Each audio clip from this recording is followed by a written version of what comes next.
Top of the day to you. This is Esther Davis. Finally, we are getting around to the diabetes series. We've been talking about it now for about 2 months. I do want to say at the front of the show, at the top of the show, we do appreciate all the phone calls and all of the emails about diabetes. We heard from each and every one of you. We listened to what you had to say. But you know, I found an expert in the field of diabetes. We're going to call this series America's Time Bombs because Larry has mentioned it a couple of times in our conversations with him. It's a two-part series. The first thing we're going to ask that you do is call somebody and tell them to just tune in. We don't care if you have diabetes or not, because the number one problem in America today is not any of the other ills that we hear about on the 5:30 news. The number one ill in America today is health. Your good health, not health care. Take care of your health and your health care. But the number one problem is the conditions of our health in this country. Please welcome my very special guest, Mr. Larry Boggs. We've been talking about you for a long time. Shake my hand. How are you? It's a pleasure to see you. Thank you so much for taking time out to be on the show. Thank you. And for coming up to, we're actually on location. We've been around the city for the last couple of weeks. And we're at Kim A. Taylor Alterations. It's one of our favorite places to come because I'm one of those people that's completely redoing my wardrobe. Refuse to buy any new clothes. So we're at Kim A. Taylor, and we're talking about diabetes. Larry Boggs.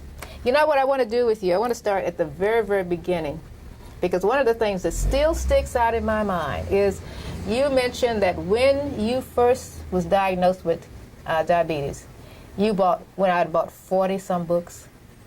I actually didn't buy the books. They're available without having to spend any money. Okay. I was just diagnosed with diabetes in 1991. Right. I had been sick with a cold that I couldn't get rid of for about 6 months. Had been talking to the doctor, giving him all of the specifics, all of the details, all of the symptoms that I was having. And he was still treating you for And cold. they just completely missed the entire thing. They kept treating me for cold and other things and put me on steroids as well as several other doses of antibiotics and various things. And nothing helped. So I switched doctors. Okay. The guy took blood work, did a physical on me, called me 3 hours later and said I was diabetic. At first, I refused to accept it. Now, you also told me, because let me reshape our conversation, or my conversation with Larry over the last couple of months. He's been sending me information. That's why I want to start at the beginning, because we've got a long way to go with this series. So, basically, you're telling me that you went to another doctor with this cold. He diagnosed you within 3 hours of my visit. 3 hours. And then you went into denial. Everybody goes into denial to begin with. Everybody? Everybody does. Nobody wants to accept the fact that they are sick, that they have a problem. So you had basically accepted the fact that you had a cold, right? That's that was correct. okay. But that's something you get rid of. That's not a lifelong illness. Right. At least you don't think it's going to be, or you don't think it's going to lead to a lifelong illness. But that was the reason I ended up being diagnosed. Okay. Having known several people throughout my life who were diabetic, several of those people had died from complications of diabetes. I had several friends that were diabetic. My son's daughter, soon-to-be wife, was diabetic. I knew what the complications could be, or a lot of them. I still didn't deal with it very much because it wasn't something I felt like I had to deal with. I didn't have it. But I immediately, when I left that doctor's office, went to the library, checked out every book I could find on diabetes. That's what I remember. Went to the American Diabetes Association, called them, got probably 65 different pamphlets sent, called a diabetes specialist doctor, asked him if he could send me information on it, told him I'd been recently diagnosed, didn't know if I needed him yet or not, but I wanted to know what I had. So you're going through all of the motions of a proposed diabetic. Because I don't think a lot of people do what you did. Nobody does. Nobody does. I believe that. All right, so now you've got all these pamphlets and you're starting to get all of these books. Have you accepted the fact that you're diabetic yet? I accepted the fact that I was diabetic within 2 weeks. Within 2 weeks. What was the convincing point? I got copies of the lab work from the doctor. Okay. I saw that when I was in and visiting, my blood sugar level was at 230. Okay.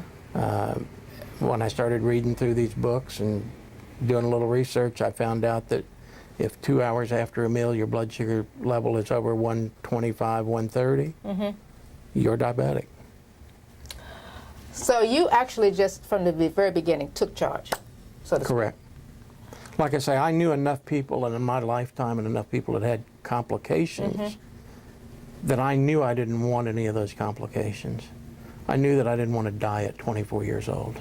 24 years old, diagnosed with diabetes. This is our diabetes series. We've been talking about it a long, long time. My special guest is Larry Boggs, B-O-G-G-S. His name is on the screen for you.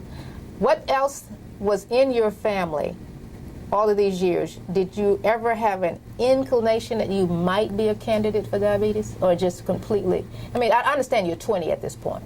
No, I was actually not 20 at that point. That was 19 years ago or 18 years ago when I was diagnosed, and I'm now 60. So I was in my young 40s at that point. But I actually had a very good friend when I was growing up who died at 24 years old from diabetes. This is getting very serious. And you call 17 million people time bombs. Actually, I would say statistics tell you now, and there's several places to go get information. With the internet today, you don't have to waste time with books in the library and calling people. You can go to the internet. Everybody can get to the internet, even if you just go to the library and get on it.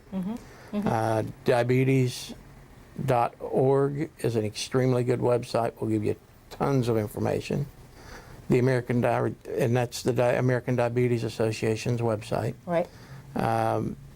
CDC.org or cdc.gov/diabetes. That's the Center for Diabetes. The Center for Disease Control. All right. You go to their website, which is cdc.gov/diabetes.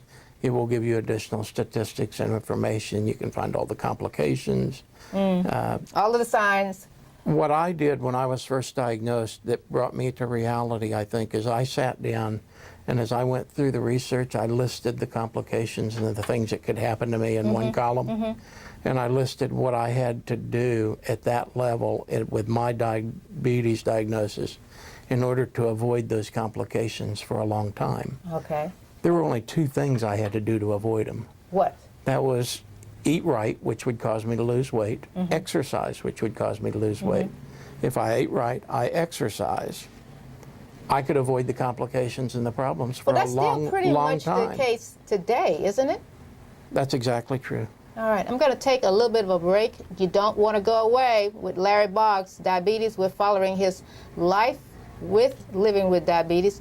Stay tuned. It's Esther Davis.